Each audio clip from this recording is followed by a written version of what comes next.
Fort Lauderdale, Florida, a 30-page report released by a sheriff's office in the aftermath of a mass shooting at a Florida airport details how an Alaska man waited at a baggage carousel for several minutes last January before being paged to pick up the bag containing his gun, which officials said he used to kill 5 people and injure 6 others.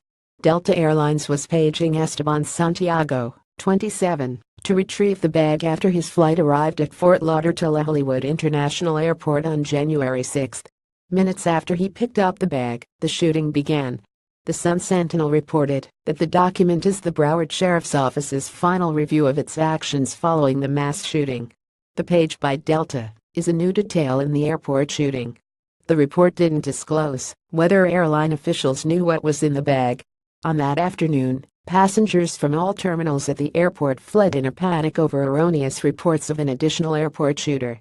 The report also shed light on the extent of the radio problems police and fire personnel encountered in attempting to communicate as state, local and federal officials answered calls for backup and converged on the airport. The report says that at one point, the crush of users sent the system into a fail-safe mode, and all connections between responding agencies were lost.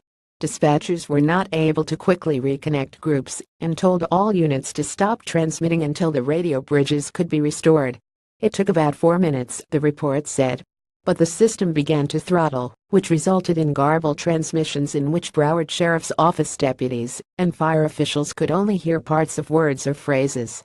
Santiago, of Anchorage, Alaska, was caught by a deputy within minutes of the shooting. But an hour and a half later, the false reports of additional gunfire resulted in bedlam at the busy airport. A U.S. Customs and Border Patrol officer thought he heard shots and relayed the information to a sheriff's officer fire captain who broadcast it over the radio as Border Patrol reporting shots fired in Terminal 2, the Sun-Sentinel reported.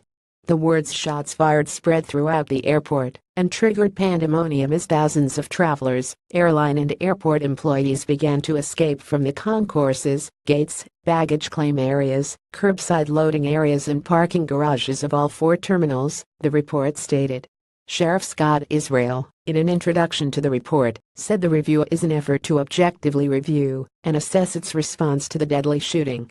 The report is much shorter and far less critical than a 99-page draft report released in June that faulted the agency for failing to seize control and set up an effective command system, the newspaper reported. Santiago has pleaded not guilty to a 22-count indictment. He has stopped taking antipsychotic medication to treat schizophrenia, but remains mentally competent to stand trial, his lawyer told a judge last month. The Justice Department may seek the death penalty in a trial currently set for January.